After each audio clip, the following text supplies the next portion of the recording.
Hola amigos, ¿cómo están? ¿Cómo les ha ido? Espero que se encuentren muy bien. Hoy estamos haciendo este live. Vamos a trabajar directamente con Multistream. Hoy estamos transmitiendo directamente a través de YouTube. Vamos a transmitir a través de Facebook, TikTok e Instagram. Las personas que me están viendo de esos diferentes medios, sería buenísimo que me pudieran escribir y me pudieran dar un saludo. Espero que me digan si se está escuchando bien, si está cantando bien el video, ya que esta es la primera vez que hacemos esto por Multistream. Espero que se encuentren muy bien. Las personas que no me conocen, mi nombre es John, soy fotógrafo y estoy radicado en la ciudad de Bogotá. Espero que ustedes se encuentren muy bien.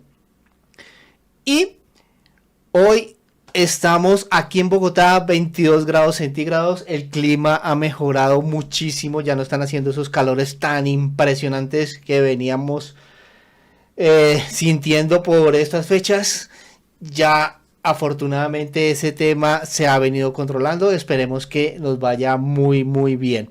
Y bueno, hoy vamos a hablar de algo muy interesante y es un video que me han estado recomendando muchísimo. Lo estuve viendo y definitivamente me encantó. Es un video que realizó un fotógrafo que me encanta muchísimo, que se llama Antonio Garci. Antonio Garci es un fotógrafo de retrato, está radicado en España, creador de varios libros, youtuber, genera diferentes workshops, diferentes talleres y pues él tiene su canal de YouTube y ha estado haciendo unos cambios que me pareció muy interesantes y está generando ahora una serie de podcasts en las cuales él habla y nos dice las diferentes cosas sobre temas de fotografía y eso me parece muy interesante. Y la idea es que vamos a reaccionar directamente al video, en este caso que me pareció muy interesante porque habla sobre unos mitos y algunas cosas que muchísimos fotógrafos, ya sea que están empezando o que ya tienen una pequeña trayectoria o una gran trayectoria, porque hay de todo, creen que esto es así. Y pues miremos el punto de vista de este fotógrafo, que es un fotógrafo profesional con muchísimos años de experiencia. Y pues empecemos. Y esto lo vamos a empezar ahora después de la intro.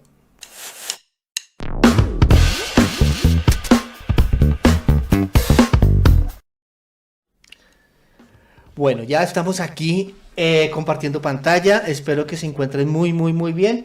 Y vamos a empezar. ¿Qué les parece la foto genial que tiene Antonio? Vamos a empezar con su video.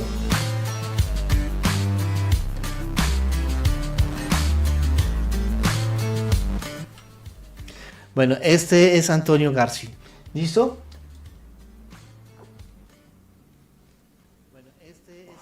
Vamos a ir aquí como al punto clave de este directo. Es que los tengo aquí apuntados, entonces voy a estar mirando, pero son cremita. Número 1, necesitas el último equipo caro para tomar buenas fotos. De hecho, tenía dos. Aquí es muy interesante este tema. Muchísimas personas nos hablan de que si no tienen una cámara X, si no tienen una cámara Y, definitivamente no se pueden considerar como fotógrafos profesionales, o por el contrario, están siempre en busca de comprar el equipo más nuevo, pero no porque lo necesitan, sino simplemente porque se quieren llamar fotógrafos profesionales. Vamos a ver, Antonio, qué nos habla sobre este tema. Que el segundo, pero los he terminado por unir porque así pues meto más. El segundo dice más o menos lo mismo. Más megapíxeles, mejores fotos. Más megapíxeles significa tener fotos de mayor calidad. Algún día hablaremos de la calidad en fotografía. Hoy no es el día, aunque un poco sí, pero hoy no es el día. Y hablaremos de qué es realmente la calidad en una fotografía. Pero desde luego en absoluto está relacionada la calidad de una fotografía a la cámara, sobre todo a los meses que esa cámara lleve en el mercado, a lo cara que sea esa cámara o a los megapíxeles que tenga. hay muchos factores que influyen en la calidad de una fotografía. Algunos son técnicos, evidentemente, no los más importantes en mi opinión.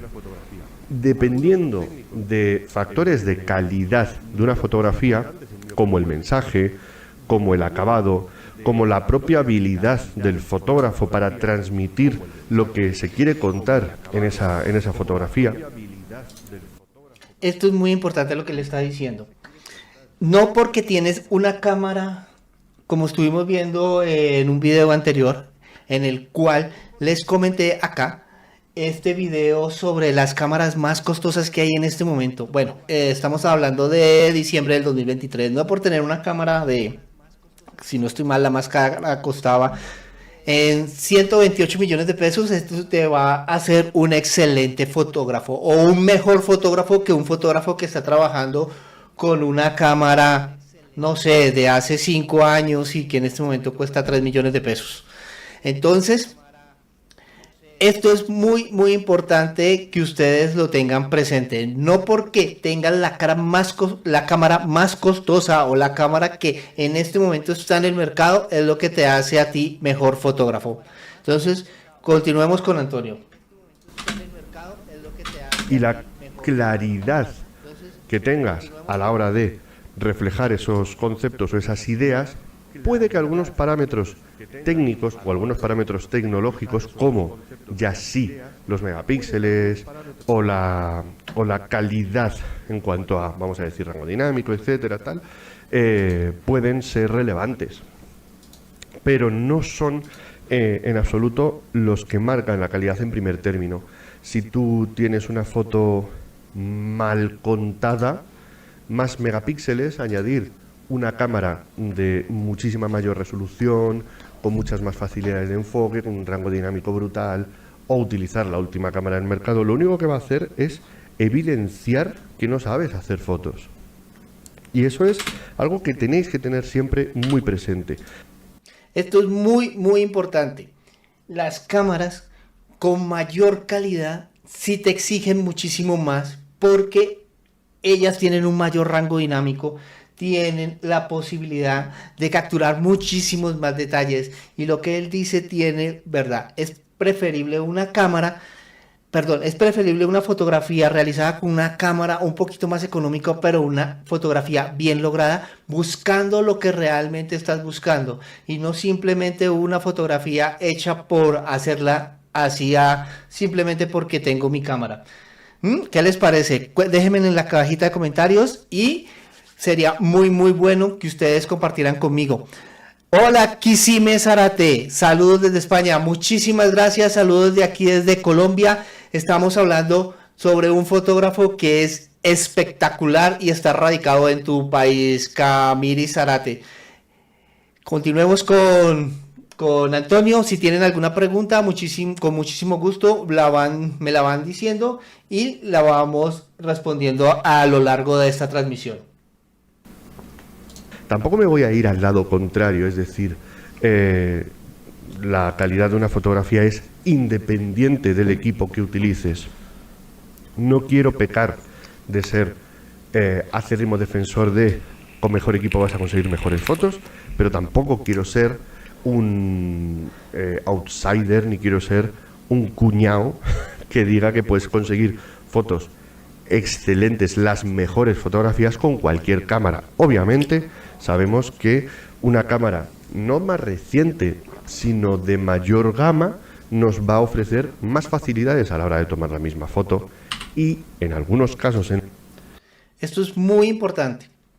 Las cámaras, como todas las cosas que nos rodean en nuestro entorno, han ido cambiando y han ido evolucionando. Obviamente que una cámara muchísimo más reciente tiene algunas habilidades y algunas características técnicas que nos permiten realizar unas fotografías en mejores condiciones o de una manera mucho más fácil, mucho más sencilla. Entonces, lo que Antonio García nos está comentando es que no necesariamente necesitas poder tener la última cámara para poder hacer esa fotografía que estás pensando. Casimi, lo sé, Soy Kimi, lo sigo desde hace mucho tiempo y tengo sus 2 libros. Y a mí también hace bastante que lo sigo. Ah, y a ti también hace bastante que te sigo. Muchísimas gracias, Kimi. De verdad, muchísimas gracias por esas palabras. Muchísimas gracias. Vamos a continuar con Antonio, que hoy en la estrella es Antonio. Vamos allá. En los que temas como la resolución, el rango dinámico o incluso la nitidez van a hacer que el equipo, me refiero a cámara, me refiero a objetivo, me refiero a flashes, ese tipo de elementos, pueden marcar la diferencia una vez ya tengamos esos conceptos entendidos, comprendidos y demostrados en nuestra fotografía. Cuando el equipo deja de ser importante porque nosotros sabemos hacer muy buenas fotos con cualquier equipo, es cuando el equipo va a marcar la diferencia entre un trabajo y otro, entre un fotógrafo y otro. 2 fotógrafos que hablan el mismo idioma, por así decirlo, y lo hablan igual de bien, ahí es donde se va a notar la calidad de la pluma, para que me entendáis. Pero si no, siempre va a primar el talento del fotógrafo. Y si... Esto que dice Antonio es muy real. Si yo coloco... Y aquí también voy a romper una lanza por mis amigos.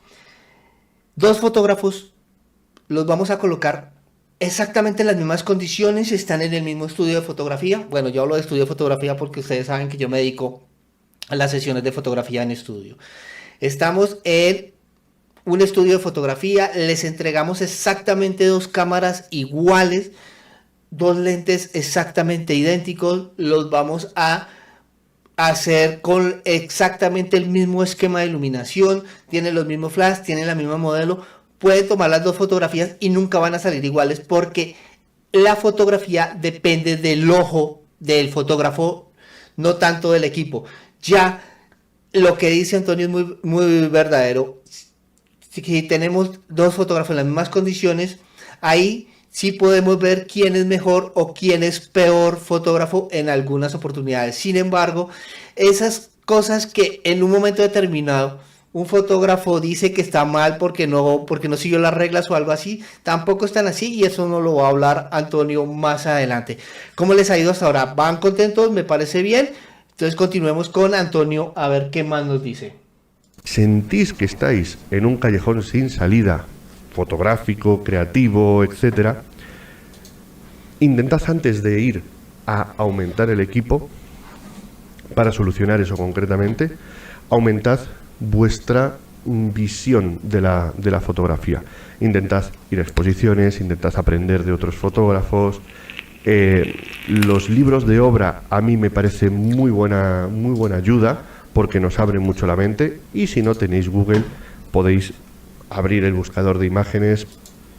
Bueno, aquí tiene un punto Antonio, y es que para poder crecer en la fotografía es muy importante estar mirando imágenes todo el tiempo, y por eso dentro de este canal yo creé el podcast donde estamos hablando de biografías de grandes fotógrafos de la historia, en el cual les estoy mostrando a ustedes la vida y obra de estos fotógrafos. Les estamos mostrando diferentes imágenes, como las imágenes más icónicas que realizaron estos fotógrafos, y hemos investigado a ver qué piensa la crítica sobre las fotografías que ellos realizaron, cuál fue su estilo, cuál fue su influencia, y todo esto para mí es muy importante que ustedes lo aprendan, y al mismo tiempo lo estoy aprendiendo yo, porque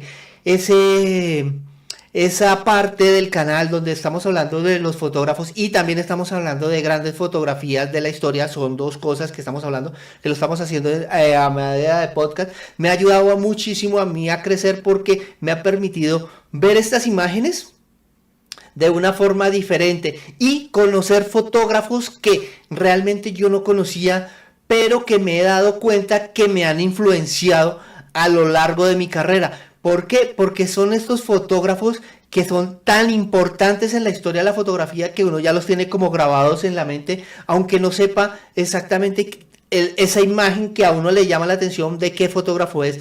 Entonces por eso creé esa parte. Me gustaría mucho que ustedes me apoyaran viendo esos podcasts que estamos realizando, para mí es muy importante que ustedes también puedan conocer la obra de estos grandes fotógrafos que estamos realizando en este canal. Entonces, por eso comparto completamente el pensar de Antonio. Vamos a continuar con Antonio a ver qué más nos dice. Poner nombres de fotógrafos y empaparos. De la biografía también de muchos fotógrafos vais a poder aprender, de la historia, de sus procesos de trabajo, no solamente de tutoriales, de youtubers y de estas cosas. Parece que estoy jupiendo hacia arriba, pero es que es como lo pienso. Sino también de ver cómo trabajaban los grandes y de conocer su vida, en cierto modo también. Creo que podéis aprender mucho que os puede ayudar a entender vuestros propios procesos creativos. Lo que está claro es que compraros la cámara que ha salido antes de ayer, si estáis en un bloqueo creativo, compraros una Sony Alpha 9 III no os va a sacar del bloqueo creativo. Puede animaros a hacer fotos, pero no van a ser ni mejores ni peores, van a ser las mismas. No hay nada peor, creo que lo decía Ansel Adams, que una imagen nítida de un concepto difuso. Gran fotógrafo Ansel Adams, ya tenemos la biografía de él en el canal, la pueden buscar. Y como dice Kimi Zarate, con el mejor equipo te facilita el trabajo, pero no te hace mejor fotógrafo, que es lo que está diciendo Antonio. Yo aquí digo que si me dejan el coche de Fernando Alonso, no daría ni una vuelta. Totalmente de acuerdo. Eso pasa, yo hace poquito cambié de cámara, me subí a las full frame, a pesar de que yo ya había manejado full frame, pero fue en una reflex y fue hace bastante tiempo. Sí me tomé la oportunidad antes de empezar a cobrar con esta nueva cámara, que es una cámara que me encantó muchísimo y me costó muchísimo poderla comprar. No la compré de primera, la compré de segunda, que es la Sony Alpha 3R. Esa la compré y tuve que hacer 3 sesiones a modo de intercambio porque necesitaba ver cómo se configuraba la cámara, cómo reaccionaba la cámara. Estoy pasando de APS-C a full frame, entonces el lente que normalmente utilizo 50 milímetros cambia totalmente al colocarlo en el full frame, y me di ese lapsus para poder aprender a manejar esta cámara. Pero pues ahora estoy muy contento con esta cámara y nada, sí, todos queremos tener el mejor equipo, pero el mejor equipo dentro de nuestras posibilidades es lo más importante, porque aquí voy a hacer un punto aparte. No solamente es cambiar de cámara y tener la última cámara, la Sony Alpha 9, la Sony Alpha 1, 2, creo que es la última que están. No, porque es que cuando tú te cambias y por ejemplo estás trabajando con, vamos a hablar de Sony, que es lo que me gusta a mí, lo que yo conozco. Estamos trabajando con una Sony Alpha A5100 que tiene unos archivos, que es APS-C, y me voy a la Sony Alpha 9. No solamente tengo que cambiar de cámara, tengo que cambiar de memoria, tengo que hacer algunos ajustes al computador porque ya los archivos son demasiado pesados y ese tipo de cosas. Entonces, no solamente es cambiar el cuerpo de la cámara, es hacer muchísimos cambios adicionales que son esos costos escondidos que uno no tiene en cuenta cuando va a hacer estos cambios tan bruscos. Vamos con la segunda. Esta me encanta, esta es una de mis favoritas. Usar siempre el modo manual es la única forma de ser un fotógrafo serio, de ser un fotógrafo de verdad. Bueno, ¿ustedes qué opinan? ¿Los fotógrafos serios solamente trabajamos en manual? ¿O un fotógrafo serio se puede considerar este fotógrafo que trabaja con los modos automáticos? ¿Qué opinan? Díganme, ¿qué opinan? ¿Solo son eso? Yo conozco varios fotógrafos que trabajan en automático. Tienen muchísimos automatismos y muchísimas cosas de esas. ¿Qué dicen? Sí, incluso los lentes. Kimi, ¿qué opinas? ¿Fotógrafo profesional única y exclusivamente en manual? Vamos a ver qué dice Antonio de este caso. No eres un fotógrafo profesional o no eres un fotógrafo auténtico si no utilizas el modo manual. True Photographers.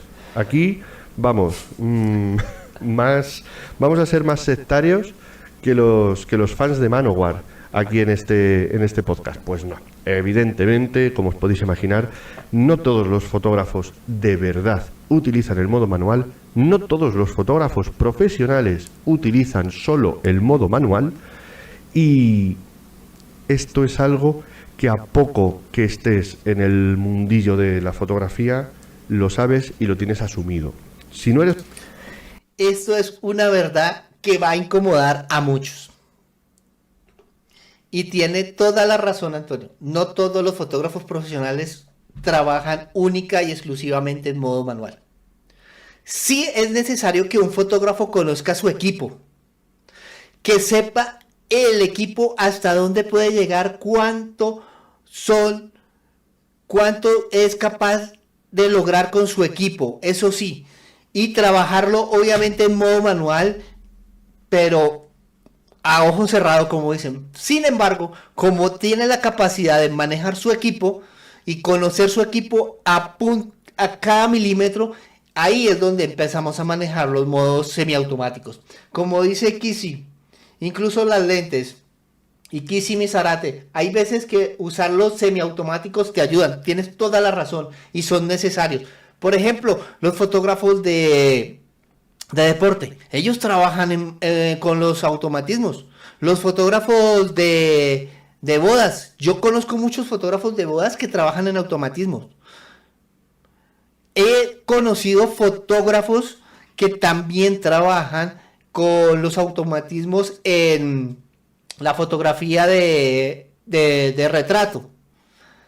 Ahí porque ellos trabajan dándole prioridad a algunas cosas. Pero vamos a continuar con Antonio.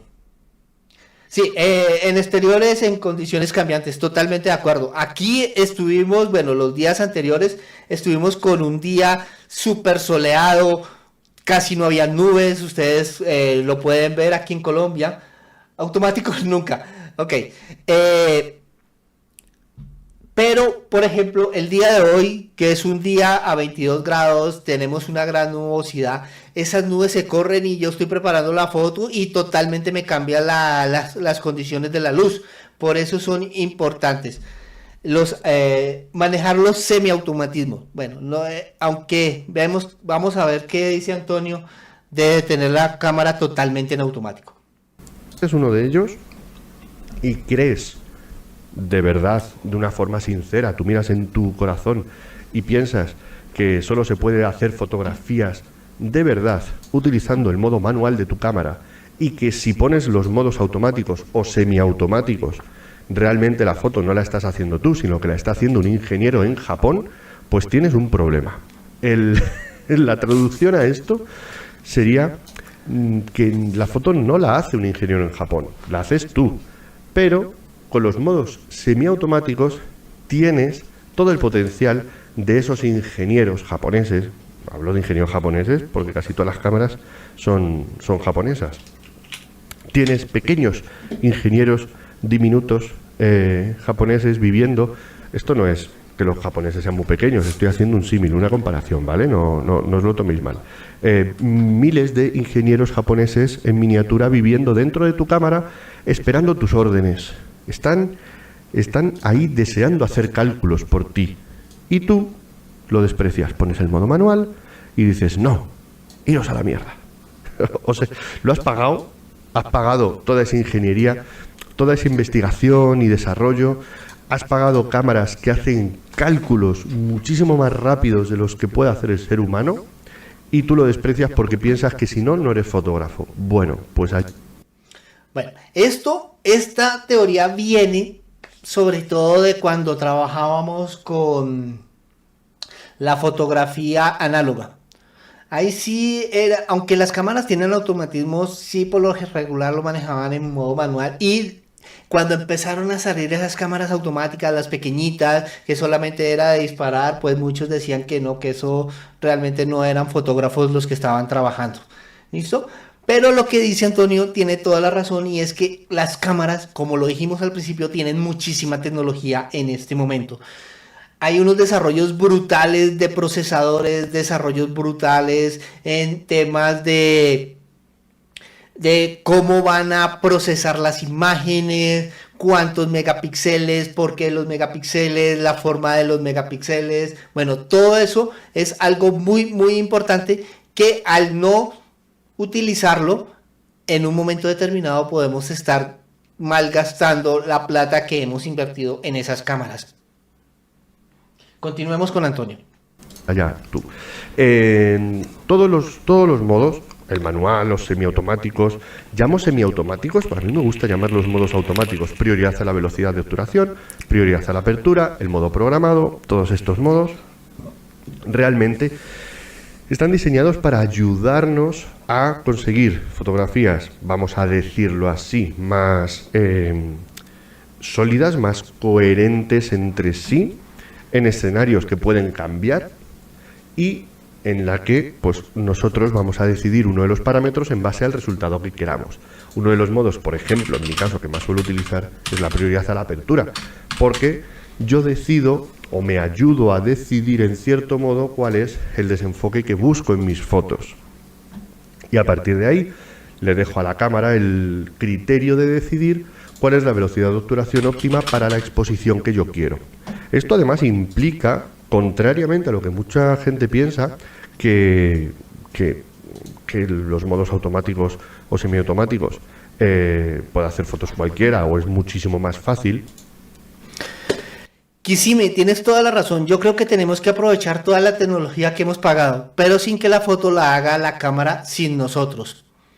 Sí, tienes toda la razón. Por ejemplo, el ISO, la parte del ISO yo sí lo manejo en modo manual. Se me fue. El balance blanco lo manejo en modo manual. Sí, eso se puede arreglar en postproducción, pero no. A mí me gusta hacerlo así. Pero si yo necesito una fotografía con un desenfoque súper bárbaro, a veces es mucho mejor hacerlo con prioridad a la apertura, dependiendo de las diferentes características y condiciones con las que estamos trabajando. No todos los automatismos se pueden utilizar en todas las veces. Por ejemplo, no sé, nunca lo he experimentado, pero se me acaba de ocurrir. Yo puedo trabajar mi cámara en automatismos, colocando un radio y enviando la información a un flash que no sea TTL. Nunca lo he hecho. ¿Se podría hacer? ¿No se podría hacer? Tengo que hacer esa práctica, a ver si se puede trabajar con un semiautomatismo disparando a un flash remoto que no es TTL. ¿Alguno de ustedes lo ha hecho? Kissim lo ha hecho, no sé, Kissim lo ha hecho, me gustaría que me dijera si lo ha hecho o no. ¿Listo? Continuemos con Antonio. No es tan fácil porque requiere una buena configuración de tu cámara, un conocimiento de cómo funciona tu cámara a la hora de medir luz y a la hora de establecer un poco sus cálculos cuando está midiendo. Si yo utilizo el modo semiautomático, entran en juego factores que yo tengo que tener controlados, como por ejemplo la compensación de exposición.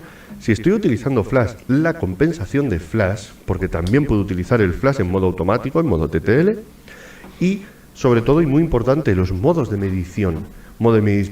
Sí, muchísimas. No, tampoco lo he hecho, Kisimi. Sería interesante hacerlo. ¿Qué es lo peor que puede pasar? Que no salga esa foto, pero podemos mirarlo. Está interesante ese tema que nos está exponiendo Antonio. Vamos a ponernos las gafas porque ya estoy bastante ciego. Medición matricial, evaluativa, ponderar al centro, puntual, en fin, un montón de cosas que la cámara ya incluye para ayudarte a solucionar ese tipo de situaciones en las cuales la cámara tiene que hacer cálculos y los va a hacer muchísimo más rápido que nosotros, muchísimo mejor que nosotros. Solo necesita información y tenemos que facilitársela a través de la compensación de exposición. Oye, quiero una foto más oscura o más clara. Y los modos de medición. ¿Cómo calculo yo la luz que hay en esta escena? Pues ahí lo tenemos. No son para nada modos más fáciles, de hecho incluso son más complicados y tienen ventajas como por ejemplo, ya os digo, coherencia y cohesión Y además también, pues en cierto modo, ¿por qué no? Una vez hacemos esa primera configuración, sí que es cierto que son modos en los que hacer fotos es mucho más fácil, nos permite concentrarnos más en lo que nosotros estamos haciendo, que es componer, enfocar y en cierto modo elaborar una narrativa, sobre todo a la gente de social, eventos, bodas, etcétera. Estos modos son vitales para ellos.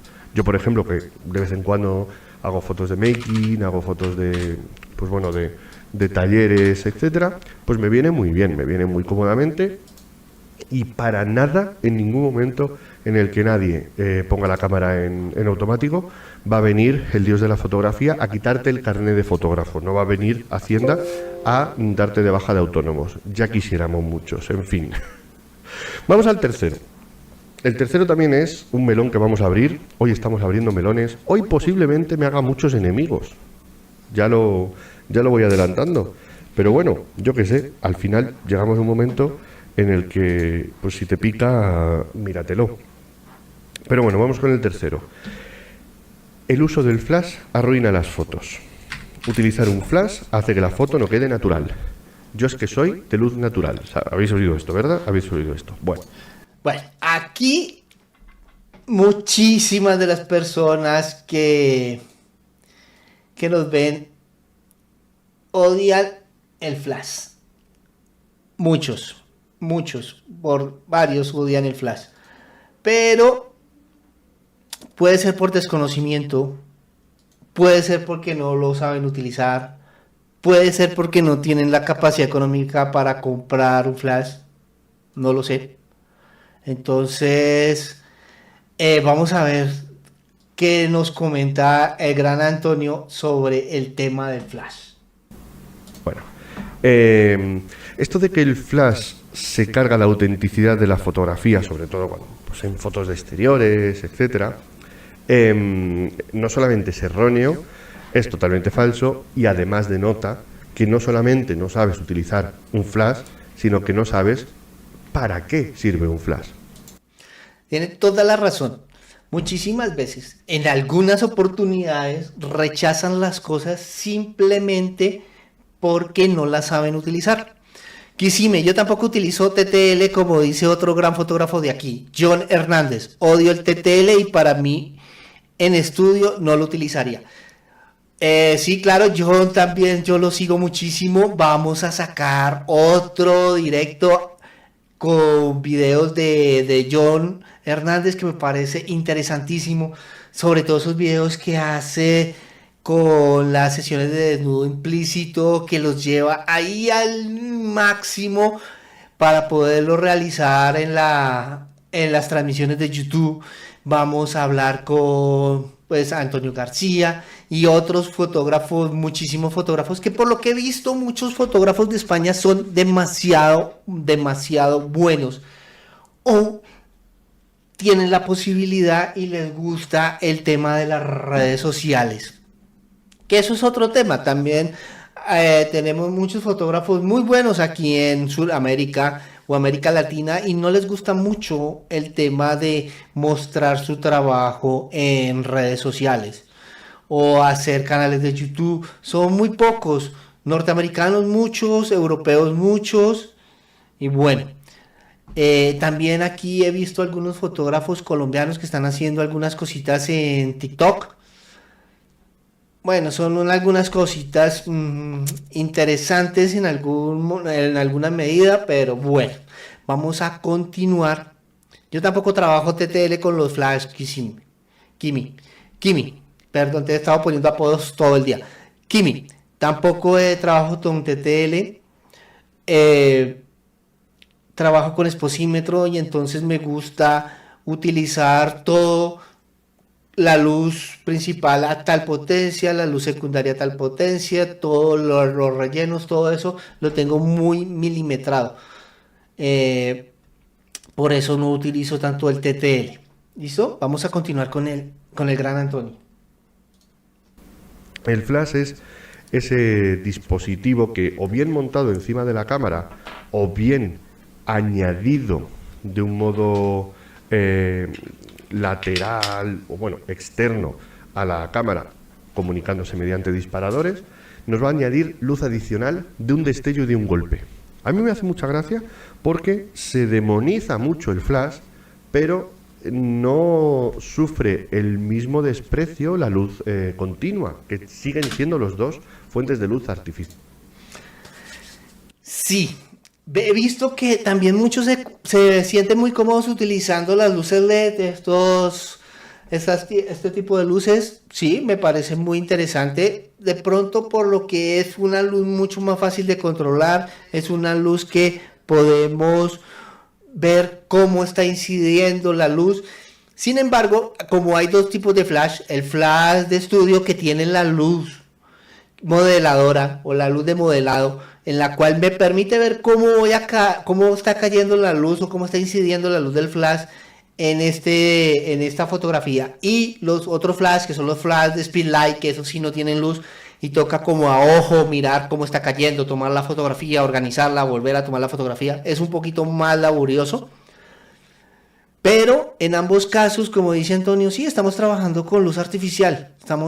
No estamos trabajando con la luz del sol, no estamos trabajando con la luz ambiente, estamos haciendo trampa, entre comillas, a la iluminación, ya sea con luz directa o con luz de flash.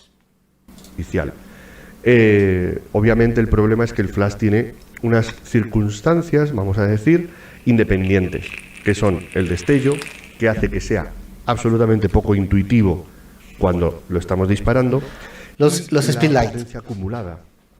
Obviamente un flashazo puede ser mucho más potente que una luz continua a tope. Una luz continua a tope la vamos a ver porque es bastante intuitiva, la vamos a poder ver y la vamos a poder regular, cosa que un flash no. Y si el flash va muy pasado, si el flash va bastante sobreexpuesto, va a generar esa sensación de quemada, de luz quemada, que por lo visto ahora se está poniendo de moda en algunos trends, en algunas tendencias de foto de bodas, pero que por lo general suele ser bastante evitable, bastante... Bueno, amigos fotógrafos de boda, ustedes están haciendo eso que dice Antonio. Estamos hablando de que Antonio es europeo, ¿no? Y está en España. Están haciendo eso, están quemando la luz, las fotografías de bodas con los flashes a demasiada potencia. Yo hasta ahora realmente no lo he visto. Yo casi no veo trabajo de fotógrafos de bodas. Mía culpa. Sí, lo sé. Tengo que ver muchos más trabajos de fotógrafos de boda. ¿Por qué? Porque estos fotógrafos son muy interesantes y también me pueden ayudar a lograr ideas interesantes para lo que estoy trabajando. ¿Listo? Entonces, vamos a continuar con Antonio. Desagradable y se busca evitarlo. Pero esa es una forma de utilizar el flash que deriva del desconocimiento y del error. El flash, de hecho, yo no creo que sea algo que se diseñó para utilizar de noche en espacios cerrados. Yo creo que el flash es una ayuda, es una luz adicional que nos puede venir muy bien, sobre todo montada de la cámara. Imaginad, os pongo un ejemplo, en exteriores de día, con mucha luz del sol. ¿Por qué? Porque esa luz del sol genera sombras muy fuertes y muy contrastadas. Y un flash montado en el eje de la cámara puede ayudaros a dar un pequeño apoyo de relleno a esas sombras para levantarlas y que, aunque tengamos una estética de luz natural... Bueno, aquí hay algo que nos dice Antonio que va en contra de el pensamiento que muchos fotógrafos teníamos. Para muchos fotógrafos, el utilizar el flash montado directamente, o sea, esta es la cámara y montarlo acá directamente y disparar el flash, era como un pecado. ¿Por qué vas a disparar así? Pero aquí Antonio, que es un fotógrafo con muchísima experiencia, como les digo, nos dice que no está mal utilizar el flash así, siempre y cuando sepamos qué estamos haciendo. Ahí estaría hablando de que estaríamos utilizando el flash con una potencia mucho más pequeña que la potencia o que la intensidad de la luz que está dando el sol en ese momento. Y es solamente como para hacer un pequeño relleno para que la fotografía no quede tan plana. Si igualamos la potencia del flash a la potencia que está incidiendo la luz en ese momento con nuestro modelo. ¿Listo? Kimi, y utilizando un filtro ND y un flash puedes hacer fotos a mediodía con luz dura. Sí, totalmente de acuerdo, estamos totalmente de acuerdo. Hemos podido hacer fotografías al mediodía que quedan espectaculares sabiendo utilizar tu equipo. Tienes un filtro pero es que a veces le entregamos un filtro de densidad neutra a unos fotógrafos y ¿esto para qué es? ¿Con qué se come? ¿Cómo se hace? Por eso es muy importante estar investigando, estar practicando todo el tiempo fotografía para que lo podamos hacer. Entonces, esto que dijo Antonio es muy importante porque muchas personas piensan que esto es un delito. Piensan que esto es un delito, colocar la luz sobre el eje de la cámara y dispararlo. O otros fotógrafos que yo he visto que también colocan el flash sobre la cámara, lo instalan hacia arriba y cuando uno va a ver el techo de la iglesia, bueno, los fotógrafos de boda, el techo de la iglesia está como a 10 metros por allá y entonces ¿cómo va a rebotar eso? Ese flash si tiene la capacidad para que pegue en el techo, baje para que me llene, no sé, a veces siento que son como desconocimientos del equipo. Podamos conseguir detalles, por ejemplo, en ojos, en el rostro, etcétera, de nuestros retratados. Para que os hagáis una idea y por ahondar un poco más en la ruptura de este mito, se pueden conseguir fotos que parezcan realizadas con luz natural utilizando flash. Se puede conseguir fotos que parezcan realizadas con luz continua utilizando flash. Se pueden utilizar fotos en las que, apoyándote de la luz natural, no parezca que has utilizado flash y sin embargo el flash sea parte fundamental de la iluminación de esa fotografía. Aquí el recurso es saber utilizar el equipo. No demonizar las cosas. Yo no utilizo la luz de los focos LED. Sin embargo, ya estoy comprando algunos focos LED, estoy mirando algunos focos LED que me parecen muy interesantes y que me permiten utilizar los modificadores que tengo, el octavos y ese tipo de cosas.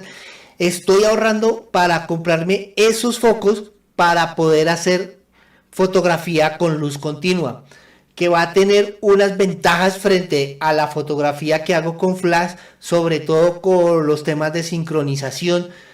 Voy a poder congelar muchísimo más fácil. Mis flashes no me permiten hacer ese tipo de sincronía con la cámara a altas velocidades porque están diseñados para otra cosa. Sin embargo, al utilizar la luz continua, considero, y ustedes me van a decir si estoy equivocado o no, que podemos utilizar la luz continua para poder hacer esos congelados muchísimo más fáciles con la luz continua. Cuando por ejemplo una modelo salta, congelarle cada una de las diferentes hebras de su cabello en el aire y ese tipo de cosas. Si estoy pensando, estoy buscando unos focos de estos muy interesantes, toca comprarlos para traerlos al canal. Estoy ahorrando y próximamente espero, si Dios lo permite, poder tener estos focos para traérselos a ustedes y empezar a hacer pruebas y empezar a cambiar paradigmas, porque sí, yo sí soy de los que manejan solamente flash. Muy poquita luz natural, muy poquita luz continua, pero es por mi forma de trabajo. Es decir, que la mayoría de las veces, cuando en una foto se nota para mal que se ha utilizado flash, lo que ocurre es que se ha utilizado mal un flash.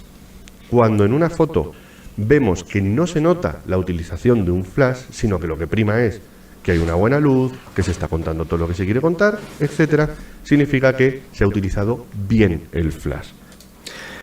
Kimi, muchísimas gracias. John, me está encantando tu directo, pero tengo que irme a trabajar. Un abrazo desde Barcelona, España. Te veo en la próxima y espero poderlo ver entero. Muchísimas gracias, Kimi. Perdóname por haberte puesto apodos al principio. Muchísimas gracias. Y te decía Kisime y ese tipo de cosas. Estaba confundiéndote con una ciudad en la cual estuve en Estados Unidos hace poco. Por eso tenía esa confusión. Pero de verdad, muchísimas gracias. Nos vemos. Espero tu like, tu suscripción y compártelo. Y vamos a continuar con el gran Antonio. Y como es una pequeña curva de aprendizaje, pues bueno, pues ahí estamos. Me parece muy sorprendente que se abogue tanto en estos mitos por utilizar la cámara manual bien y no por utilizar el flash bien, en fin. Nos quedamos en la primera fase. ¿Qué la vamos a hacer? Vamos por la cuarta, ¿vale? Vamos por la cuarta. Cuarta. El cuarto mito habla sobre el talento natural. ¿La fotografía es solo para la gente con talento o hay genios? La fotografía tienes que ser bueno desde el primer momento que agarras tu cámara, y con cualquier cámara, si eres bueno, vas a poder hacer fotos espectaculares. Bueno, ojo, que la fotografía sea solo para aquellos con un talento natural, hay que ponerlo en discusión muy fuertemente, porque además yo soy de la opinión de que el talento no existe. ¿Ustedes qué opinan? ¿El talento existe? ¿El fotógrafo nace o se hace? Yo estoy de acuerdo con Antonio.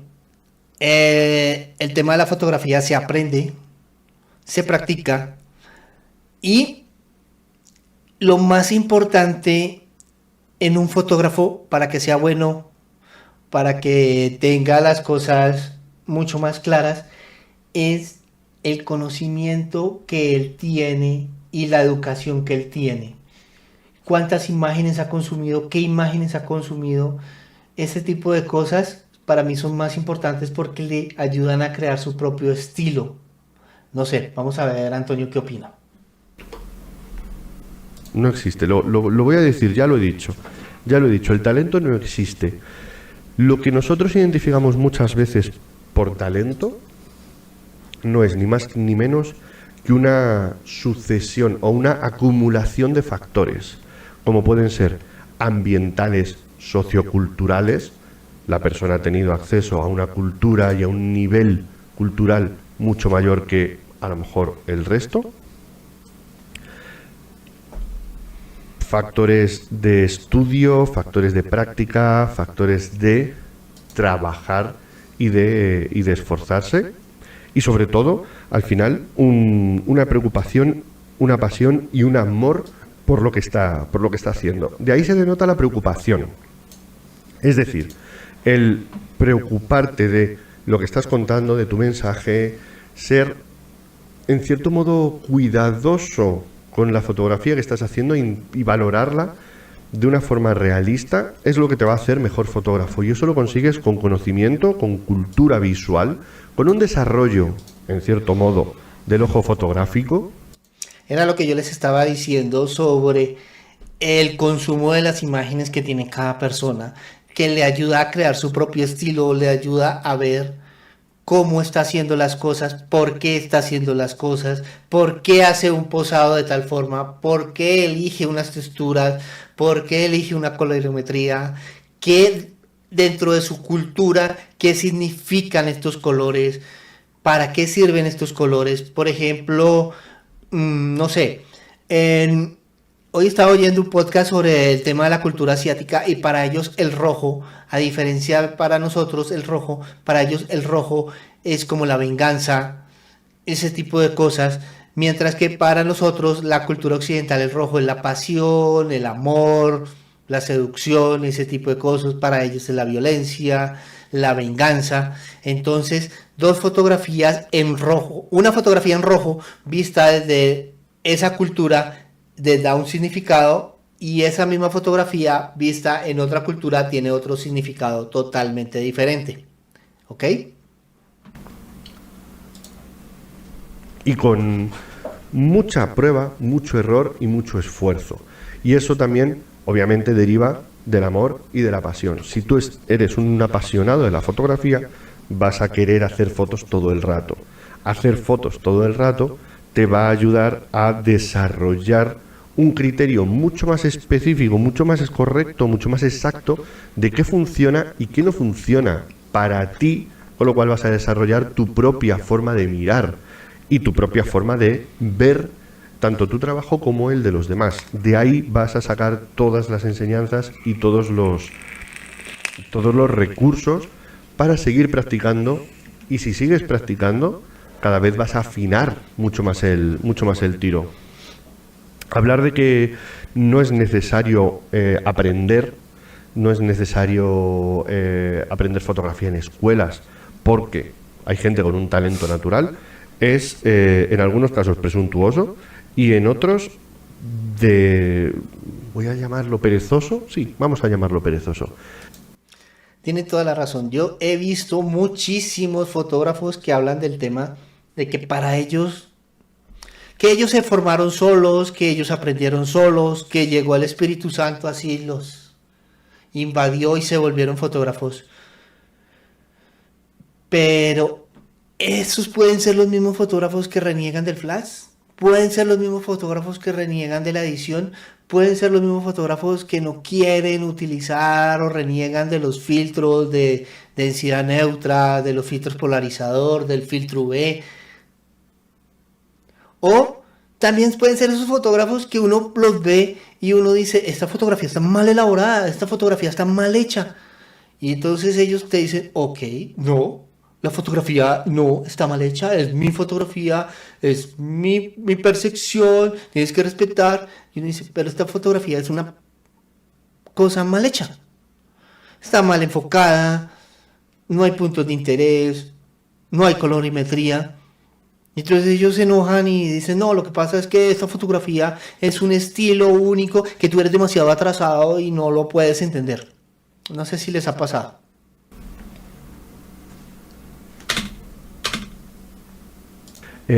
Aprender, formarse y sobre todo practicar sabiendo y con conocimiento de lo que estamos practicando es lo que nos va a dar las habilidades como fotógrafo necesarias para poder crear nuestro arte o, si somos profesionales, resolver cualquier trabajo que se nos ponga por delante. Y el talento es una suma de todos estos factores. Ya os digo, hay gente que sin esfuerzo consigue fotos increíbles, tendrá un bagaje, tendrá un pasado, a lo mejor no en la fotografía, pero sí en otras artes, que le hace ya tener un ojo visual desarrollado. Pero nadie nace sabiendo hacer fotos maravillosas. Vamos a hablar ahora del quinto mito que tengo. ¿Qué opinan? ¿Cómo ven, Antonio? Se ha mojado bastante hoy. Ha hablado sobre el equipo. Ha hablado sobre el flash. Ha hablado sobre si eres fotógrafo o no por utilizar los automatismos. Aprender o no aprender el tema de la fotografía. Se ha mojado bastante hoy. Hasta ahora he estado de acuerdo en la mayoría, en todos los temas que él ha hablado hasta hoy. Hasta ahora he estado de acuerdo. Vamos a ver cómo nos va más adelante. Tengo aquí apuntado que es, yo lo he llamado aquí la postproducción, la mentira de la postproducción.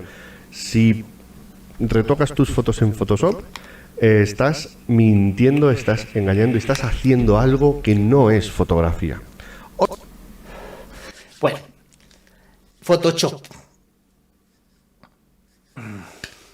Yo utilizo el Photoshop muchísimo, yo utilizo Lightroom, Photoshop, diferentes plugins. ¿Por qué? Porque me hacen mucho más fácil la vida a mí como fotógrafo. He mostrado en algunos tutoriales cómo yo realizo las fotografías y muchas personas me dicen, no, es que tú no eres fotógrafo porque estás utilizando el plugin de Venus Panel y que eso es trampa. No, yo soy un fotógrafo profesional, yo vivo de la fotografía, yo tengo que editar muchísimas imágenes y si estos mecanismos o estos plugins y estos programas me permiten a mí plasmar de forma más rápida mi concepto visual que tengo para esa fotografía, yo lo utilizo. ya que me vas a criticar simplemente porque no lo sabes utilizar o porque no tienes la capacidad para comprar ese plugin, porque realmente los plugins que son buenos son de pago, eso es la verdad. Entonces, tienes que mirar si lo que pasa es que tú estás atacando el Photoshop, el Lightroom, porque no lo sabes utilizar, o tienes una postura totalmente válida que tú quieres que tus fotografías salgan de cámara perfectas y ya prácticamente están las fotografías. Te quiero contar que cuando estábamos haciendo, porque yo también alcancé a trabajar en fotografía ¿con qué? Con película, en fotografía análoga. En fotografía análoga también entrábamos al cuarto oscuro a hacer edición de las fotografías. Uno podía editar sus fotografías, darle, aumentarles contraste, colocar el enfoque en determinados puntos y manejar la exposición. Se podían hacer fotomontajes, se podían hacer muchísimas cosas. Entonces, esto no es solamente de la fotografía actual, la fotografía digital, sino que también es de la fotografía análoga. Continuemos con Antonio. Obviamente dependemos mucho del estilo, o bueno, somos, en cierto modo, todo este mito es dependiente del estilo de fotografía que tú estés haciendo. Obviamente, si te dedicas a la fotografía periodística, el uso de Photoshop no solamente va a ser engañoso, sino que además no está permitido, no te permiten hacer en Photoshop más allá de ajustes de niveles, contrastes, curvas, en fin, ese tipo de cosas para representar al máximo la realidad objetiva. Pero en otros ámbitos, como por ejemplo el retrato o en moda y en publicidad, ya ni te cuento, el uso de Photoshop no solo está a la orden del día, sino que es imprescindible, es necesario. Obviamente aquí entramos en una discusión o en una ¿Qué son los estilos de fotografía a los cuales yo me dedico? Yo me dedico a fotografía de retrato, fotografía de moda, fotografía editorial, fotografía de boudoir. Yo no soy el fotógrafo que sale a la calle a cubrir las diferentes cosas o hechos que pasan en la vida diaria, o cuando hay enfrentamientos entre, por ejemplo, los estudiantes y la policía. No soy el fotógrafo que se va y se mete allá esperando, o que el policía golpea al estudiante para plasmar esa imagen, o por el contrario, el estudiante que agrede al policía o al miembro de la fuerza pública, dependiendo de mi ideología. No, yo soy un fotógrafo en estudio. Trabajo en estudio, trabajo con flashes, trabajo con edición. Ese es mi forma de trabajar y mi estilo fotográfico. diatriba más ética que fotográfica. Pero en realidad todos los que defienden el no uso de Photoshop, y cuando hablo de no uso me refiero a un no uso radical de la foto, solo existe en el momento en que la captas. Esto es totalmente falso, es absolutamente mentira, porque desde el momento en que está... Estoy totalmente de acuerdo con Antonio. Esto es mentira, esto es falso, y es simplemente o porque tienes esa creencia que se respeta, o simplemente porque no sabes utilizar las herramientas.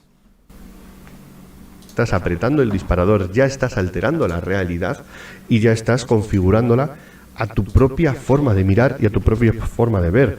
Las fotografías, según salen de la cámara en RAW, están completamente planas, no tienen volumen, no tienen color, no tienen chicha, por así decirlo.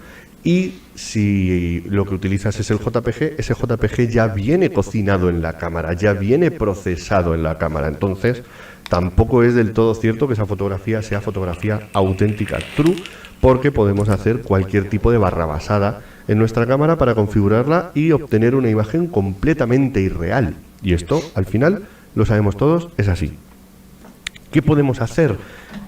Podemos hacer un procesado de la fotografía que sea, en cierto modo, responsable Bueno, aquí el tema del procesado de la fotografía depende del tipo de fotografía. Yo tengo un fotógrafo que sigo, no lo he conocido, no he tenido el placer de conocerlo directamente, sin embargo sí he interactuado con él y él se dedica a la fotografía de Finar. Él es el fotógrafo de Estudio Valencia, un saludo para Valencia si me está viendo. Y las fotografías de él son muy editadas, muchísimo, muy editadas. Ya salen, parecen ya no ser fotografías, parecen más como cuadros, pero ese es el estilo que él tiene. Y yo sé que una fotografía editada, si para él le toma 5 horas, 6 horas, le puede tomar editar una sola fotografía. Lo mismo lo que hace Rebeca Saray. Rebeca también utiliza el Photoshop y ya incluso está haciendo edición de sus fotografías con inteligencia artificial para darle un concepto más mágico, más místico, que es lo que le gusta a ella en sus fotografías. Éticamente responsable del mensaje que nosotros queremos contar en nuestra foto, que sea coherente y que tenga, en cierto modo, una justificación. Podemos coger una fotografía de moda y alterar los rasgos del rostro o de la figura de la persona o del modelo, casi siempre suele ser una modelo, para alterarlo y crear una imagen irreal de la belleza. Por poder podemos hacerlo, pero no estaríamos seguramente siendo sinceros con nuestras fotografías. Hay fotografías, obviamente, que viven de eso, viven de mentir y de engañar, del mismo modo que hay periódicos que se... Sí, no es tanto mentir, no es tanto engañar, ahí sí no estoy de acuerdo con Antonio, no es tanto mentir, es su propio concepto, darle un concepto un poco más de fantasía a las fotografías. Sin embargo, esas fotografías se nota muchísimo la intención del fotógrafo o la intención del editor, porque no necesariamente el mismo fotógrafo es el que edita, y eso es claro, sino que el concepto, lo que querían realizar era eso, mostrar una idealización fantástica del personaje. Y yo, la verdad, no veo ningún inconveniente en el tema del Photoshop, siempre y cuando el fotógrafo, la modelo, estén de acuerdo, o el modelo estén de acuerdo en que se va a hacer eso. Y también si, por ejemplo, es una fotografía editorial o es una fotografía de publicidad, la persona que los contrató para realizar esa fotografía también esté de acuerdo en ese concepto de fantasía. Ahí no le veo ningún problema ético. Ahí sí no estoy de acuerdo con Antonio en ese caso. Se dedican a falsear la realidad. Y todos sabemos de lo que estamos hablando. Así que en ese sentido, obviamente, se puede hacer. Ahí de pronto Antonio está hablando de las personas que se sacan fotografías, por ejemplo, con los filtros de los celulares.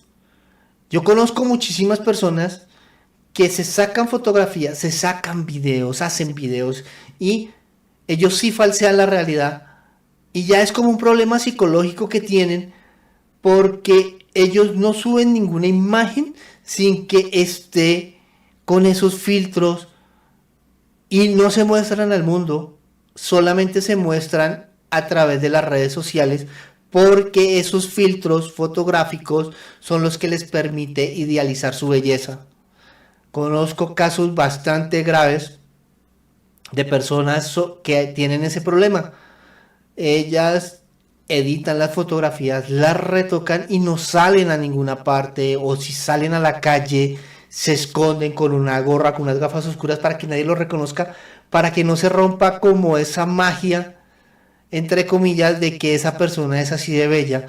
A mí me tocó hacer una sesión de fotografías para una persona que es actriz, le hicimos las fotografías y lo que hizo fue editarlas y las pasó por Photoshop o por los filtros, no sé cómo lo hacía esa persona. Cuando vi las fotografías que las subió a las redes sociales, era una persona totalmente diferente a la persona que yo conocí en vivo y en directo, y eso que eran fotografías para un book actoral.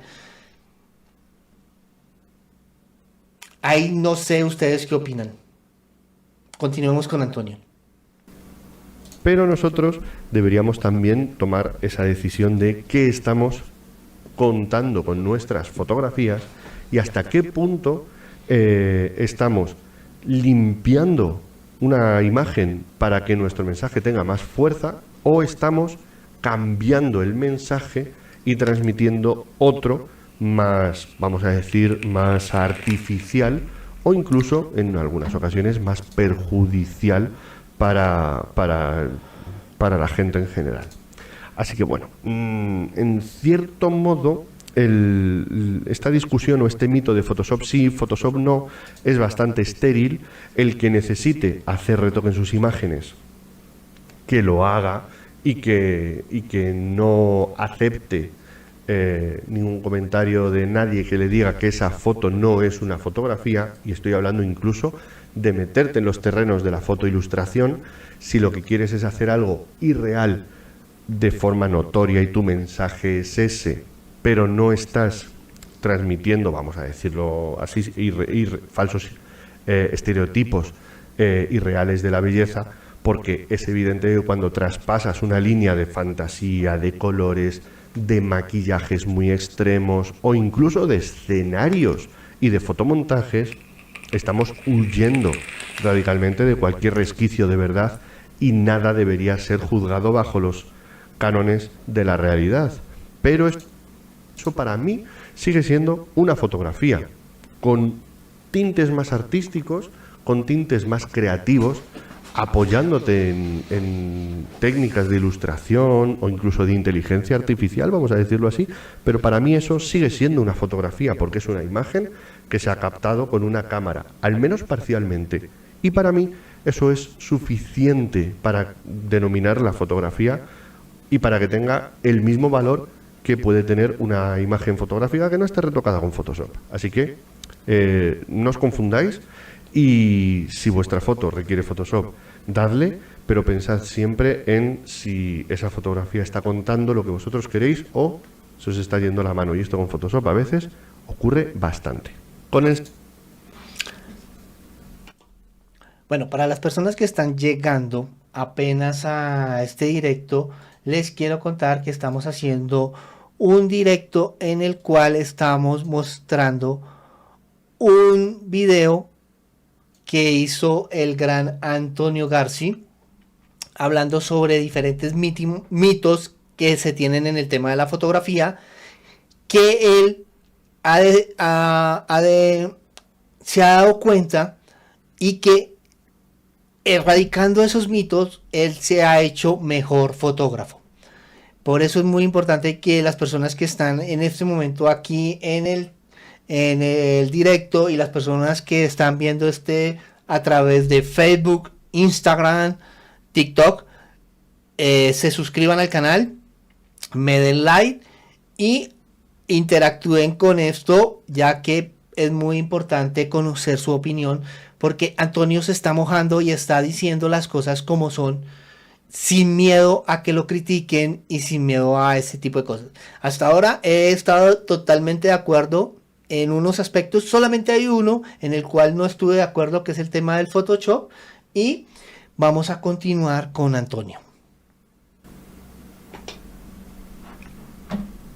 Esto de estos mitos también abre un melón bastante gordo. La regla de los tercios es una regla estricta que no debe romperse. Unido a la regla de los tercios, es una regla que conviene romperse, porque las reglas están para romperlas.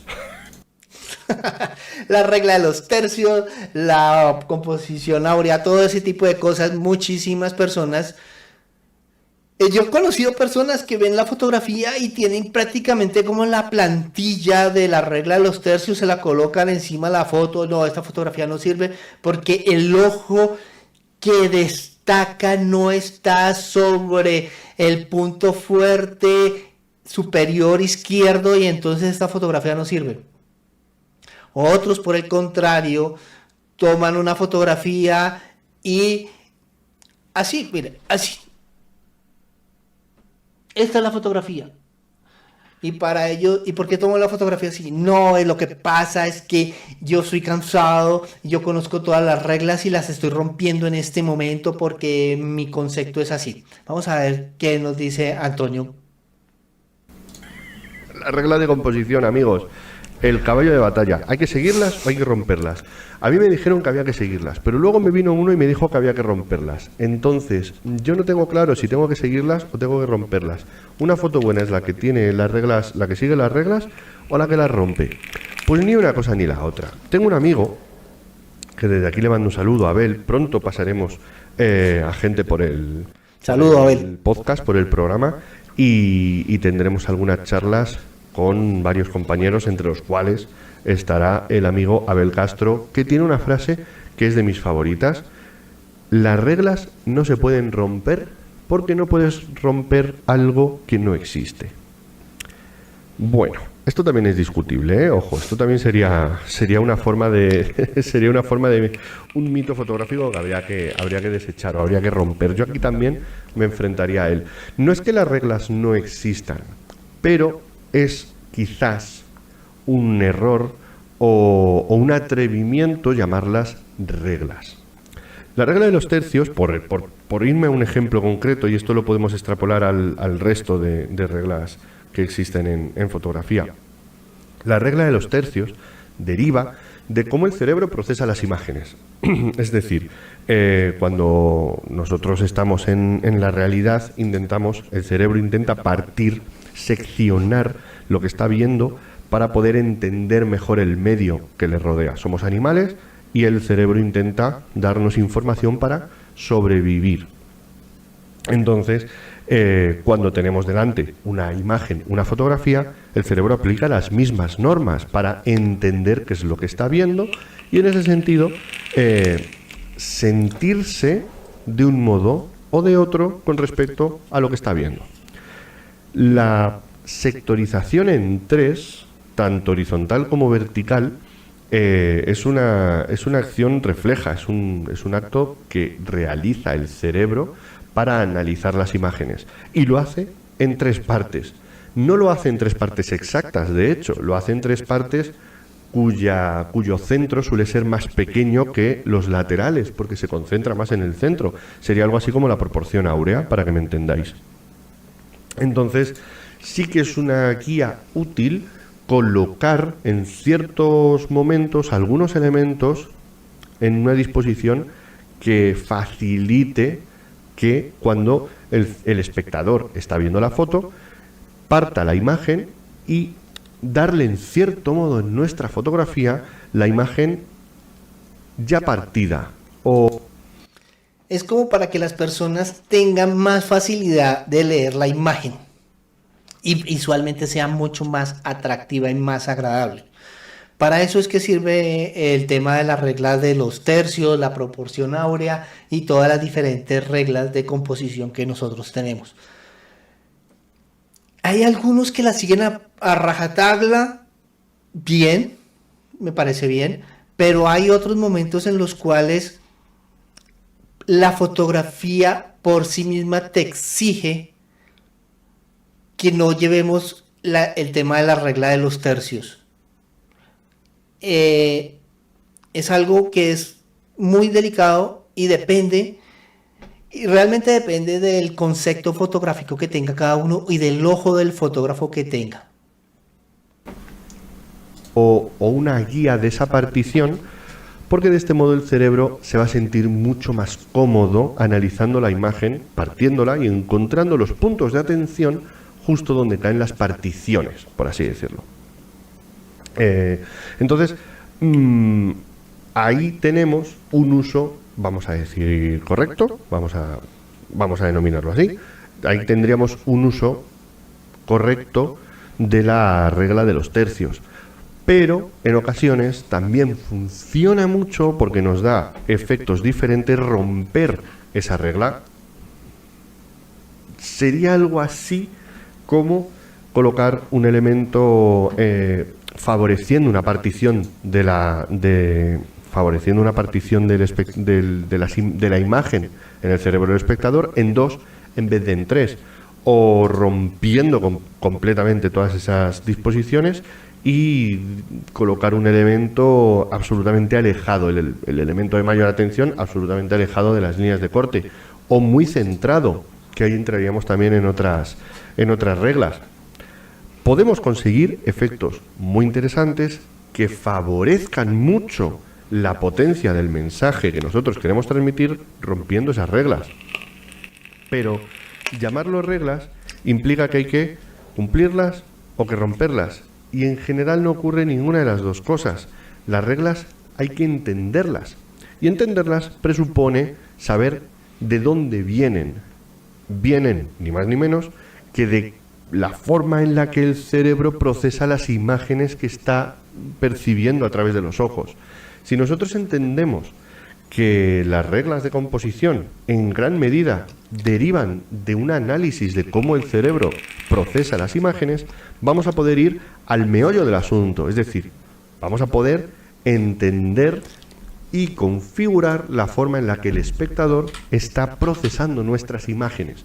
Y ya no vamos a estar ni cumpliendo ni rompiendo las reglas, sino que vamos a poder valernos de alguna de estas convenciones o de alguno de estos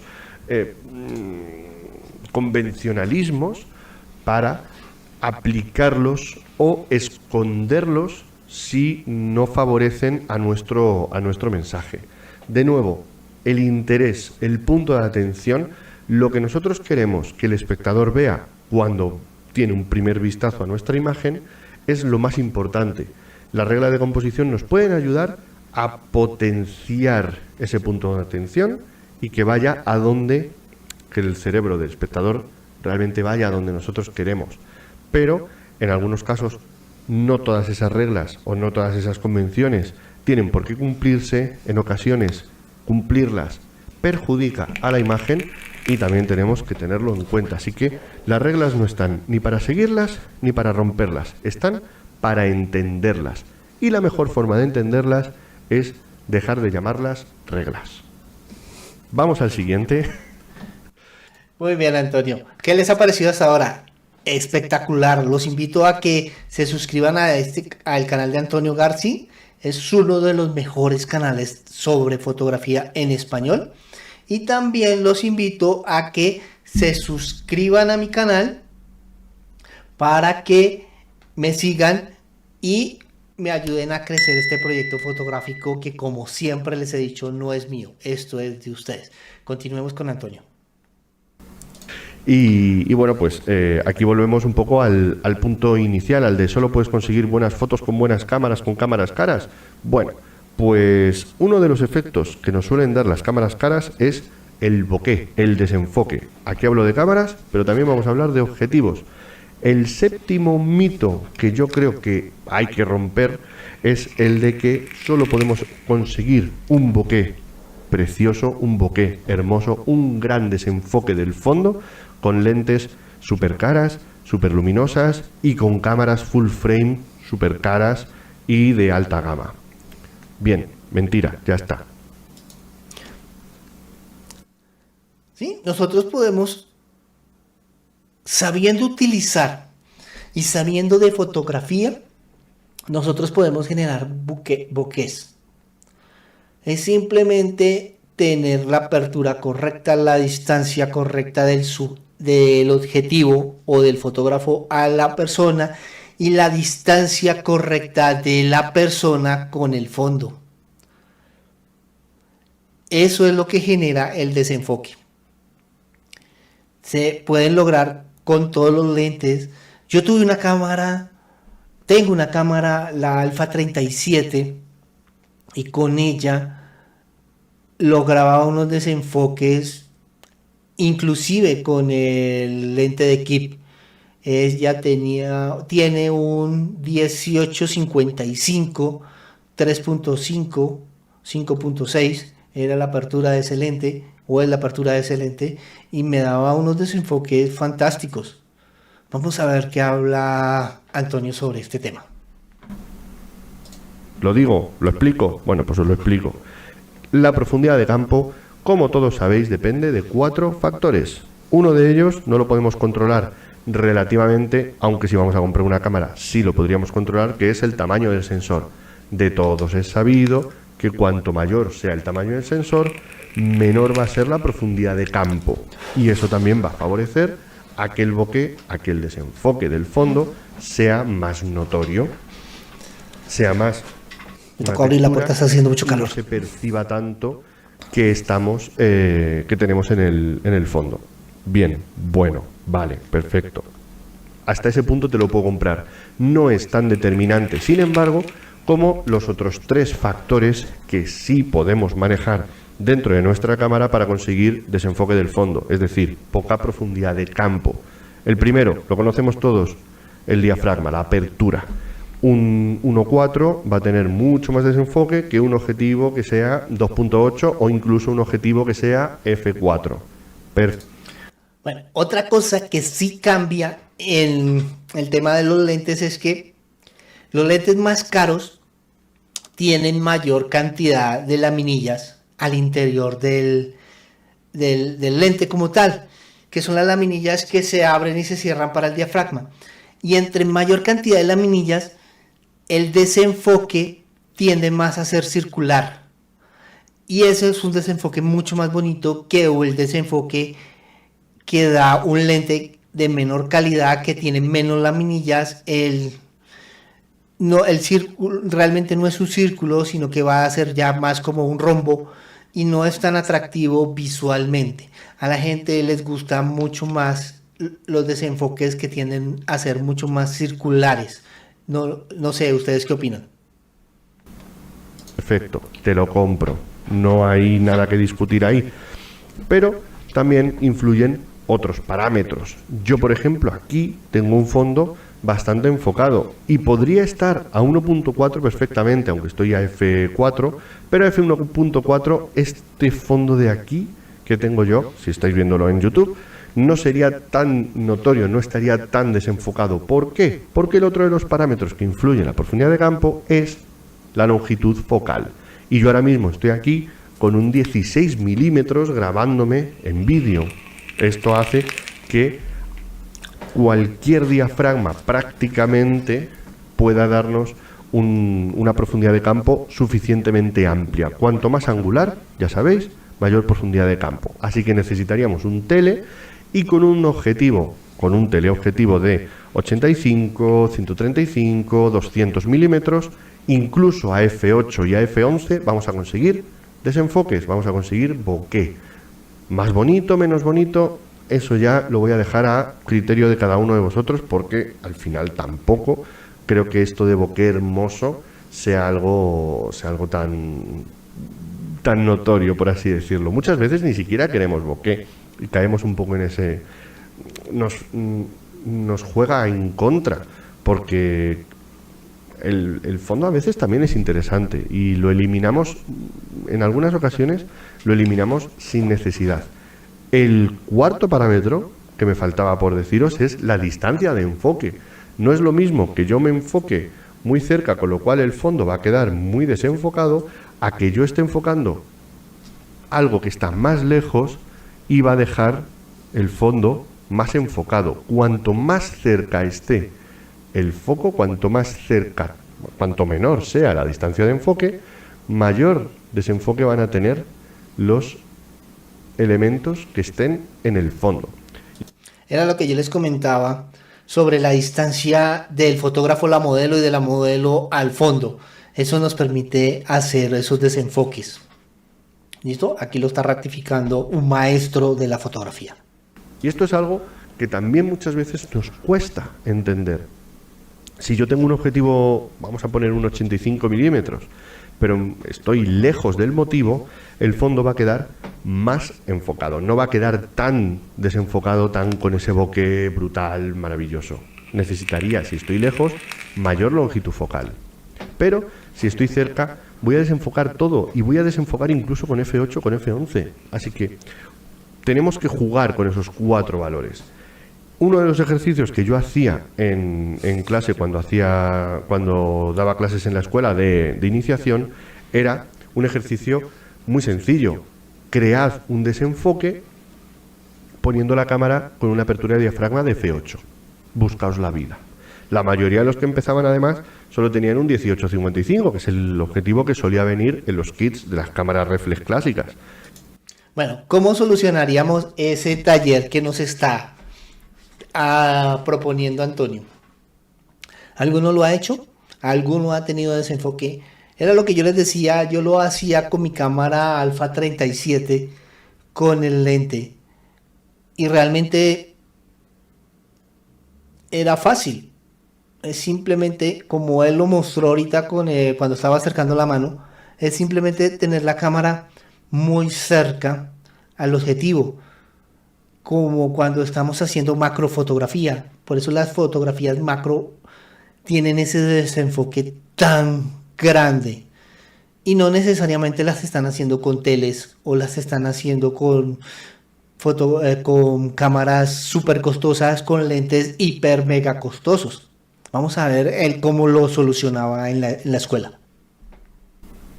Y era como, bueno, pues con el 18-55 a f8 o a 5,6, da igual, el 5,6 también es una focal que se supone que no da bokeh hermoso.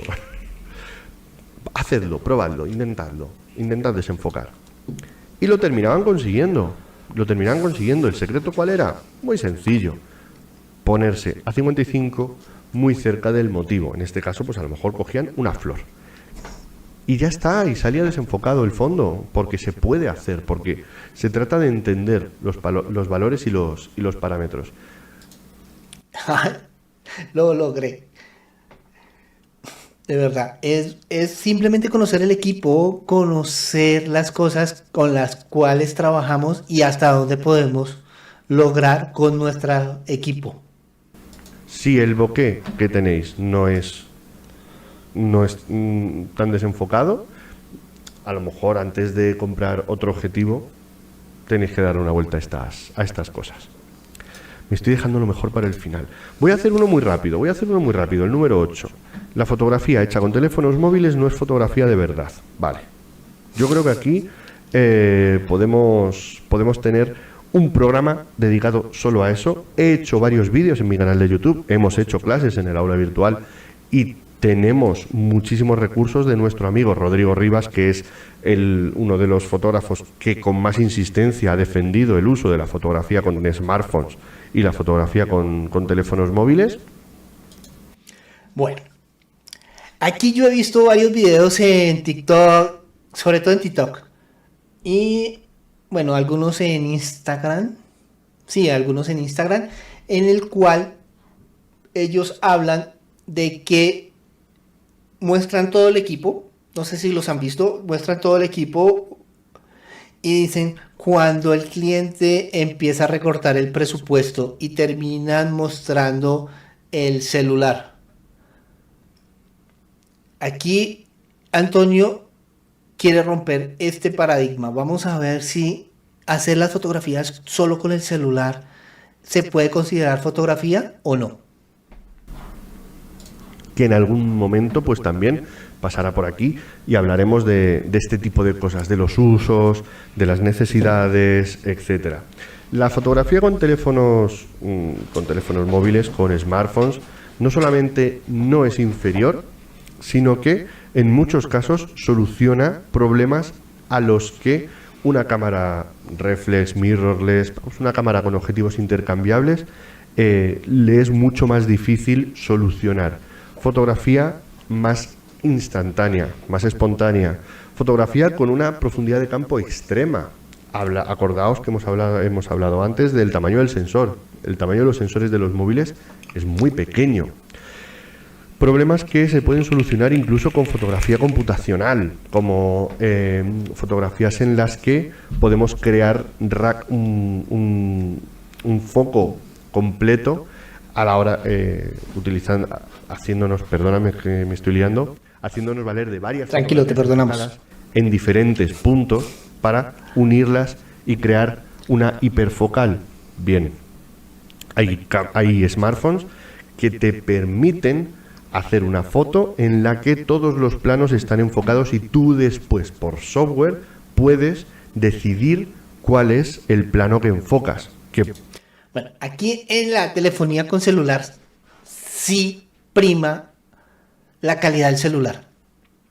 Pueden ser dos celulares del mismo año, pero si uno es de gama baja y el otro es un celular de gama alta, obviamente la cámara del celular de gama alta por lo general es mucho mejor cámara y tiene muchísima más posibilidad de que las fotografías queden mejor en cuanto a definición, en cuanto a colorimetría y ese tipo de cosas.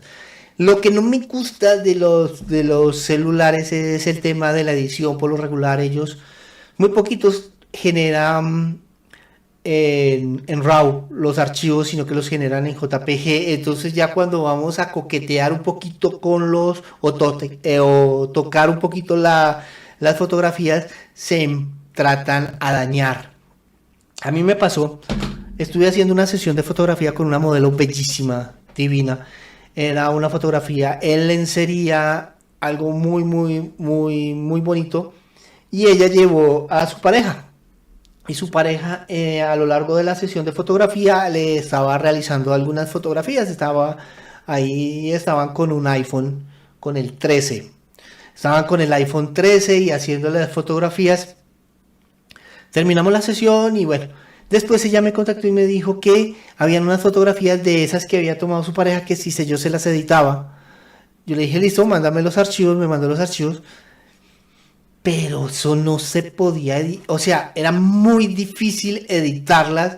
Ella quería que las fotografías se parecieran a las fotografías que estábamos tomando con la Sony Alpha 7R3, que con el iPhone 13 y que le diera la misma identidad y que le diera algo. Cuando ya empezamos a mirar las fotografías en el programa de edición en Photoshop, que las veíamos a tamaño completo, ahí se veía el grano, los píxeles, no sé, tú ves la fotografía pequeñita y se ve bien. Ya cuando la vamos a meter en el programa de edición, en las fotografías no dan. No sé, yo no tengo iPhone, yo soy de Android, pero de pronto fue que no utilizó bien. No sé si ese iPhone tiene la posibilidad de RAW. Si de pronto las hubiera tomado en RAW, hubiéramos podido hacer algo. No, entonces pues me tocó decirle, ya desafortunadamente no pude arreglar esas fotografías. Lo que hice fue regalarle una fotografía adicional del paquete que habíamos contratado, como para que ya no se sintiera tan mal, porque había una fotografía muy parecida dentro de las que ella me envió a una de las que yo tomé. Entonces preferí obsequiársela para que ella pues tuviera esa fotografía finalmente como la deseaba. Pueden ser todos y puedes crear un hiperfocal solo con una toma, por ejemplo. Eso es una aplicación de fotografía móvil que obviamente no es válida para todos los casos. Si necesitamos una fotografía de alta resolución para un cartel que va a estar en la lona de un edificio, pues obviamente posiblemente una fotografía hecha con el teléfono móvil no sea la mejor opción, pero posiblemente una fotografía hecha con mirrorless o con una cámara reflex tampoco sea la mejor opción y tengamos que irnos a cámaras de formato medio. O sea que también por ahí tened cuidado cuando decimos que la fotografía con móvil no es buena por ser un sensor muy pequeño, porque nos podemos estar disparando en el pie. Pero bueno, sobre este tipo de cosas hablaremos seguramente en algún programa que invitaré a Rodrigo a que hable de su movida, que hable de su libro, que hable de su historia y que hable de la fotografía móvil, porque nos da para muchas anécdotas y para bastantes risas. Sí, como lo hemos dicho a lo largo de este directo, es saber utilizar las herramientas en el momento adecuado y para lo que fueron creadas. Como él lo decía, una fotografía tan pequeñita que no pesa casi nada, se ve muy bien en una pantalla, perfecta, se ve perfecta, pero ya si lo vamos a imprimir más grande o muchísimo más grande, como el tema extremo que él colocó de la pancarta, eso no sirve, sale súper pixelada, horrible. Entonces todo depende para qué quieren las fotografías. Y me he dejado, os lo aseguro, me he dejado los dos mejores para el final, los dos más potentes. Nos venimos ahora con todo, porque estos son realmente dos de mis caballos de batalla favoritos. El más gordo y el más importante, que estoy en clases, me divierto un montón explicándolo, porque todavía a día de hoy hay mucha gente que tiene esta asunción y tiene esta convención. Y me va a encantar. La número 9, es necesario derechear el histograma. Es necesario empujar todas las exposiciones hacia la derecha del histograma para obtener imágenes de calidad. Bueno, ustedes saben de qué está hablando en este momento Antonio. El tema del derecheo, eso viene de hace rato, de los principios de la fotografía digital. Las cámaras en esa época no estaban tan pulidas como ahora, y entonces tocaba hacer eso para poder lograr tener algunos detalles que de lo contrario no lo podían hacer. Pero a mi criterio eso hoy en día ya está totalmente out, fuera. No sé, respeto a los que trabajan ahorita todavía con el tema del derecheo, pero para mí eso no sirve. Vamos a ver qué nos dice Antonio. Vamos a aclarar primero qué significa esto de derecho del histograma. Con esto me refiero a la idea, que a lo mejor algunos no la habéis escuchado en vuestra vida, afortunados sois, pero aquellos que hayan escuchado, oído hablar del derecheo del histograma, seguramente sabrán que, bueno, pues es esa idea de que debemos exponer nuestras imágenes de tal forma que la mayoría de los datos, que la mayoría de los píxeles se encuentren en zonas sobreexpuestas, es decir, en el lado derecho del histograma. ¿Sería esta una regla, por así decirlo? Pues no es ni una regla ni una convención, no deriva de cómo analizamos las imágenes, ni deriva de nada que a día de hoy sea válido. Esto viene de una situación o de un momento histórico en la tecnología de cámaras reflex, que fue sobre todo al principio, donde las cámaras, cuando no había mucha luz, les costaba obtener detalle de las zonas de sombra. Es por esto que elementos que estaban incluso en la zona de luces medias, convenía moverlo y exponerlo con mucha más exposición, obturación, diafragma, lo que quisierais, para después en postproducción bajar la exposición de esas zonas y conseguir que tuvieran más definición, más detalle y sobre todo menos ruido. Bien. Esto lo trabajan mucho los fotógrafos que empezaron a trabajar con la fotografía digital. Ellos se quedaron con ese concepto, muchísimos fotógrafos. Yo he estado viendo videos de hace 10 años de YouTube donde hablaban sobre cursos de fotografía y ellos insistían en este tema del derecheo del histograma. Pero como les digo, ya los sensores hoy en día, las capacidades técnicas de las cámaras han evolucionado muchísimo, por lo cual ya esta técnica no se utiliza. Bueno, hay situaciones donde el derecheo puede tener sentido, pero la mayoría de las veces no es la mejor elección. Si queremos hacer una exposición de forma efectiva, los sensores que hay a día de hoy, se me mueve el micro, me pongo hasta nervioso, los sensores que hay a día de hoy captan con total perfección y con total grado de detalle lo que está en las luces altas, lo que está en las zonas de medias luces e incluso lo que está en las sombras, si no está completamente apagado, si no son negros densos.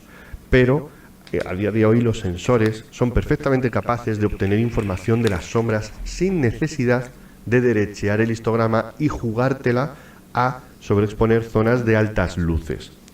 Es más, en muchas pruebas que he ido haciendo, porque todos caíamos en la trampa del derecheo, todos hemos pensado que para hacer fotos con mayor calidad teníamos que exponer un poco más. Todos, me refiero a los que empezamos hace 15 años, porque esto era algo que parecía ley, y si no lo hacías, estabas desperdiciando gran parte de la capacidad de tu sensor para exponer imágenes, fíjate. Era lo que les comentaba. Esto funcionaba en los principios de la fotografía digital. Les comento, la fotografía digital realmente es algo muy reciente en la historia. Hace 15 años eso es hace nada, hace a la vuelta de la esquina. ¿Ok? Pero lo que sí ha habido es un cambio significativo y muy vertiginoso de la tecnología al día de hoy. Tú qué insulto, o sea, has comprado una cámara de 3.000 euros, estás desperdiciando parte de la capacidad del sensor. Digo, ¿qué parte? ¿Cuánto estoy? 500, 1.000, 1.200 euros de capacidad del sensor estoy perdiendo. Yo quiero aprovechar todo, yo lo he pagado todo. Bueno, no va así, chicos, no va así, nunca ha ido así. Fue así al principio y con gamas bajas y con, bueno, pues un poco este invento que se hizo de derechear el histograma. A día de hoy, os hablo de hace más de 10 años, el hecho de sobreexponer una imagen, bajarle la exposición para recuperar y para colocar las cosas en su justa medida, no solamente no es necesario, sino que puede ser incluso perjudicial, porque alteramos la colorimetría, lo voy a decir bien, no voy a cortar, lo voy a decir bien, alteramos la colorimetría de los elementos que estamos fotografiando, que estamos captando, que estamos exponiendo. Si queréis una exposición con mucho mimo en el detalle y con toda la información bien reflejada, exponed correctamente, punto. Y exponer correctamente a veces es sobreexponer, pero a veces es subexponer. Exponer correctamente es colocar la luz que quieres en el punto de atención. El resto ya irá consecuentemente cayendo según la cantidad de luz que hay en la escena. Y si necesitas hacer revelados zonales, por así decirlo, los puedes hacer en postproducción o deberías ayudarte de fuentes de iluminación externa o fuentes de iluminación artificial. A veces un pequeño flasecillo te puede solucionar ese palo. Pero derechear, es decir, sobreexponer adrede, te puede llevar a situaciones en las que las altas luces no van a volver a su lugar original y además vas a alterar tonos de color, porque evidentemente cuanto más cargas de información un canal, más riesgo tienes de saturarlo. Esto los ingenieros de sonido lo saben muy bien y saben que es mejor tener un audio muy flojito, porque luego se puede expandir, que tener un audio saturado, que es mucho más difícil de reducir. Con el color y con la luz pasa lo mismo en los canales RGB y por tanto muchas veces, al igual que en la película analógica era interesante exponer a las sombras, aquí lo ideal es tener una exposición correcta. Y el último de los mitos que me hizo mejor fotógrafo cuando lo rompí deriva un poquito de esto, porque también va un poco en la línea de tienes que captarlo todo con la máxima definición, con el máximo nivel de detalle, etcétera. Y no sé. Bueno, a las personas que han llegado hasta a este momento, estamos haciendo una reacción al video de Romper Mitos que me hizo mejor fotógrafo del gran Antonio Garci. Ya estamos llegando al final de este directo. Estamos en el último punto, que es un punto muy interesante que nos va a hablar Antonio, por lo cual los invito a que se suscriban al canal si no lo han hecho en este momento, darle su like, ya que es muy importante para que YouTube nos ayude con este tema de darle mayor alcance al video. Recuerden que estamos haciendo hoy streaming simultáneo, estamos directamente en Facebook, estamos en TikTok y estamos también en Instagram. Entonces la idea es que ustedes puedan conocer este proyecto fotográfico de este canal que se llama John Vargas Fotografía. Soy un fotógrafo dedicado a la fotografía de retrato y este canal está siendo transmitido desde Bogotá. Vamos a ver cuál es el último mito que Antonio nos va a comentar.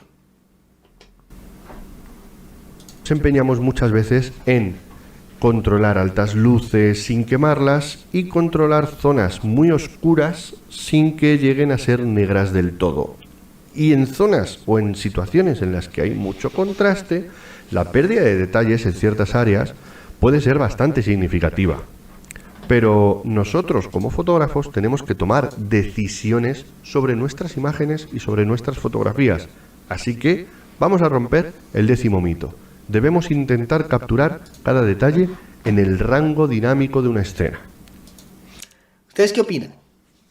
Esto es muy difícil de lograr porque o se nos van las altas luces o se nos van las bajas luces, nos podemos estropear las luces medias. Esto es difícil de lograr y esto hay que tener un conocimiento muy adecuado del equipo y un conocimiento técnico sobre cómo funciona la luz.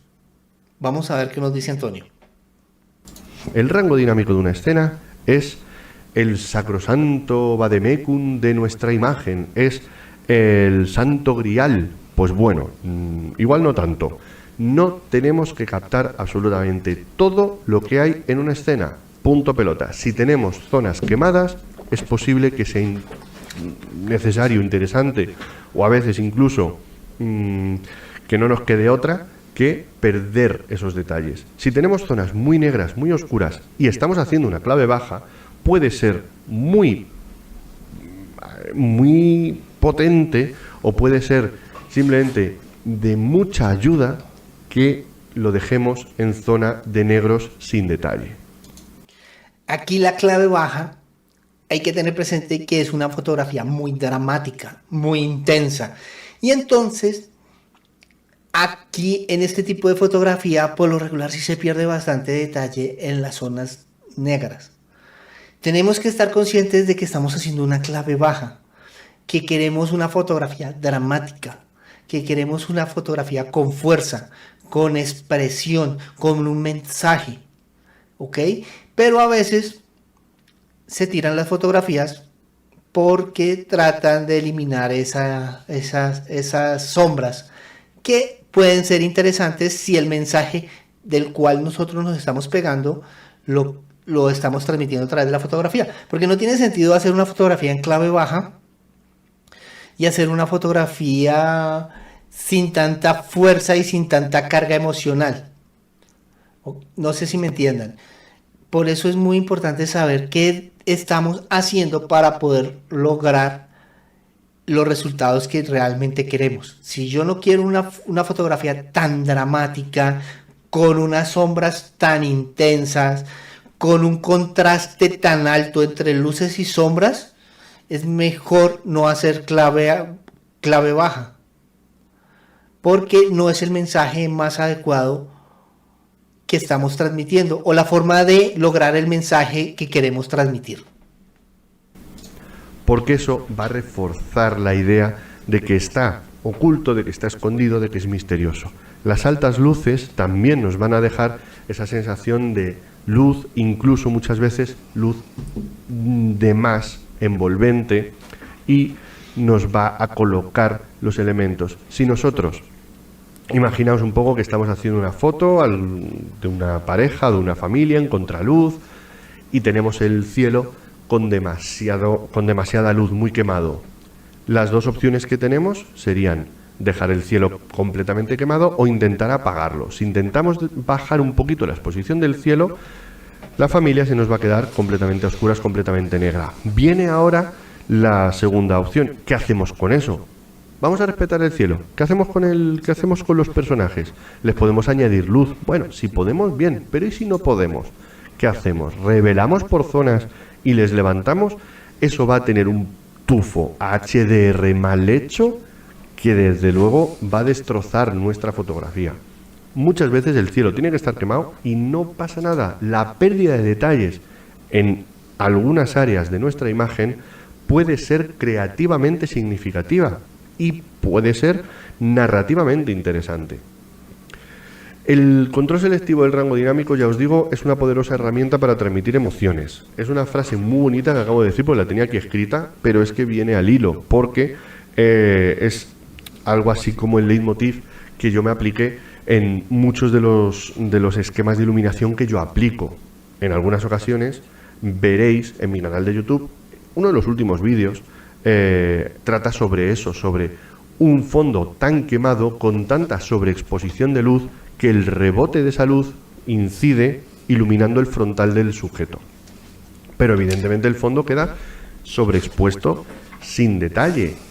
Y ese esa sobreexposición sin detalle que incluso me crea un efecto de luz velada en la imagen, como si se hubiera velado el carrete o como si estuviera entrando, bueno, como si estuviera entrando no, y entrando un exceso de luz parásita en el objetivo, es realmente un efecto que contribuye a la narrativa de la imagen. Y si esa foto no tuviera el fondo tan quemado, aunque tuviera una luz frontal por delante, no tendría el mismo efecto, porque esa pérdida de contraste está contribuyendo a la envoltura de la imagen. Sí.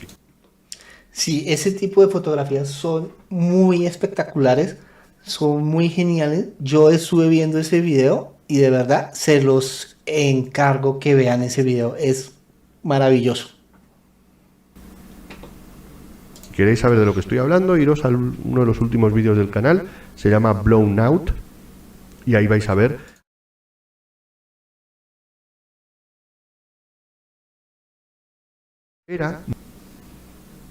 en clases o en workshops, ver que tiene una zona sin detalle, porque están haciendo una clave baja, están haciendo una foto misteriosa, están jugando con la expresividad que genera la sombra, y nos empeñamos en meter rellenos. Mira, si tú quieres hacer una clave baja, quieres hacer un retrato en el que una mirada lateral del modelo o de la modelo tiene una fuerza narrativa increíble, una mirada súper atractiva, porque nace de la oscuridad, y tú le pones una luz de relleno, yo es que te mato. O sea, te has cargado. Sí, yo también lo mato. O sea, de verdad. Ese tipo de fotografía se la tiran cuando se ponen a inventarse y a meter cosas, rellenos donde no tienen que meter rellenos. La foto sin quererlo y sin saberlo. Jugad a perder información. Intentad siempre reforzar los puntos de atención. Y si creativamente eso implica crear espacios negativos, sobreexposiciones o subexposiciones extremas, blancos y negros muy radicales o incluso blancos y negros puros, hacedlo, porque al final el que manda aquí siempre es la foto, y la foto os va a decir si aquí tenéis que seguir la regla, si aquí tenéis que romperla, si aquí tenéis que levantar sombras o si aquí tenéis que eliminar todos los detalles. Fijaos, le he vuelto a dar al micro, si es que me pongo hasta nervioso. Eso es muy importante. Lo más importante es el mensaje que tú quieres plasmar en tu fotografía. Hay veces que yo veo fotografías muy bonitas, muy fotografías Instagramer, pero no tienen mensaje, no tienen esa esencia. Entonces, por eso es importante pensar. La fotografía realmente inicia acá. Quiero proyectar tal cosa. ¿Cómo lo voy a hacer? ¿Qué luz es la más adecuada? ¿Cuáles son los colores más adecuados? ¿Qué modelo? O sin modelo porque es un paisaje. ¿A qué hora si es un paisaje? ¿A qué horas voy a hacer esa fotografía? Porque no es lo mismo una fotografía de un paisaje en la hora azul, en la hora dorada o al mediodía. ¿Qué texturas voy a utilizar dentro de la fotografía? Por ejemplo, si es una fotografía editorial o de moda. ¿Qué vestuario voy a utilizar? Si es una fotografía de boudoir, ¿cuánta piel voy a mostrar para reflejar ese mensaje? ¿Cómo quiero mostrar a la persona? La fotografía va a ser de cuerpo completo, medio cuerpo, plano americano, primer plano, plano de detalle. ¿Qué es lo más adecuado para el mensaje que yo quiero expresar? ¿Cuál es el esquema de iluminación? Y ya cuando tenga todas esas cosas, ¿qué cámara voy a utilizar? ¿Cuál es la distancia focal que voy a utilizar? O por el contrario, los recursos técnicos que yo tengo no me permiten realizar esa fotografía porque no tengo la cámara, el lente adecuado. ¿Cómo hago o qué mañas me invento para lograr tener esa fotografía? Necesito maquillaje en el tema de los modelos, necesito peinadores, necesito estilistas, necesito alguien que sepa sobre el tema de de atrechos, locaciones, ese tipo de cosas. Por eso es que una fotografía no es tan fácil o no es tan sencilla como solamente tomar la cámara, mirar, esto está bonito, y disparar. ¿Ok? Vamos a ver con qué sigue Antonio.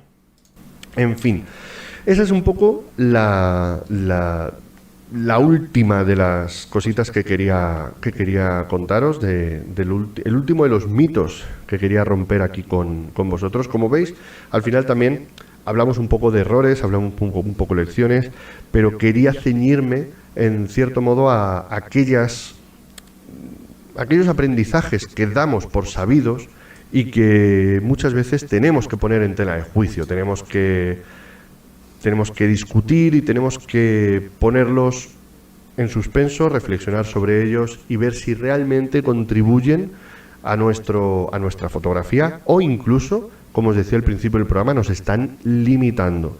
Siempre poned en duda cualquier cosa que aprendáis hasta que la practiquéis y la probéis por vosotros mismos. Me voy a Listo. Y así terminamos este video con Antonio. Me gustó muchísimo la forma como él transmite, como él habla sobre el tema de la fotografía. Se nota que es un apasionado de la fotografía, se nota que es un maestro de la fotografía. Espero que a ustedes les haya gustado tanto como a mí este video. Déjenme su like. Espero también las personas que me cuenten cómo nos fue en la transmisión por Facebook, cómo nos fue en TikTok, cómo nos fue en Instagram. Bueno, en Instagram no nos fue, no sé qué pasó, no se pudo realizar la transmisión en directo por Instagram. Tengo que organizar esos pequeños detalles, pero lo más importante es que pude estar con ustedes hoy. Nos dimos este espacio para mirar diferentes cosas. Vamos a seguir haciendo estos live en los cuales vamos a hacer estas transmisiones contándoles a ustedes diferentes cosas sobre videos. Vamos a traer y reaccionar a diferentes videos. Hoy arranqué con este gran fotógrafo Antonio Garci. Un saludo para él desde aquí, desde Colombia, allá a España. Vamos a traer también videos en los cuales veo que no tiene sentido las cosas que dicen, como que están como medio locos. Entonces vamos a hacer ese tipo de cosas. Y bueno, como siempre, muchísimas gracias a todos ustedes por estar aquí apoyándome. Gracias a las personas que le dieron like al video. Un saludo a Kimi, que estuvo súper atento y estuvo interactuando muchísimo. Muchísimas gracias, de verdad se lo agradezco mucho. Si has llegado hasta acá y no me conocías, mi nombre es John Vargas, soy fotógrafo. Quiero que te suscribas al canal, activa la campanita de notificaciones. Estamos generando contenido constantemente. No se les olvide que estamos haciendo detrás de cámaras de sesiones de fotografía, estamos haciendo historia de la fotografía, biografías de grandes fotógrafos, fotografías muy importantes en la historia, y como lo dijo Antonio, todo esto es muy importante para que ayudemos a enriquecer nuestro lenguaje visual y seamos mejores fotógrafos. Y bueno, ya hemos llegado al final de esta transmisión. Dios lo bendiga y como siempre les digo, nunca, pero nunca dejen de hacer fotos. Nos vemos en la próxima oportunidad. Hasta luego. Para aprender más sobre fotografía, te invito a que le des clic aquí y te suscribas al canal. Acá te dejo un video más sobre fotografía. Y acá te dejo una lista de reproducción muy interesante.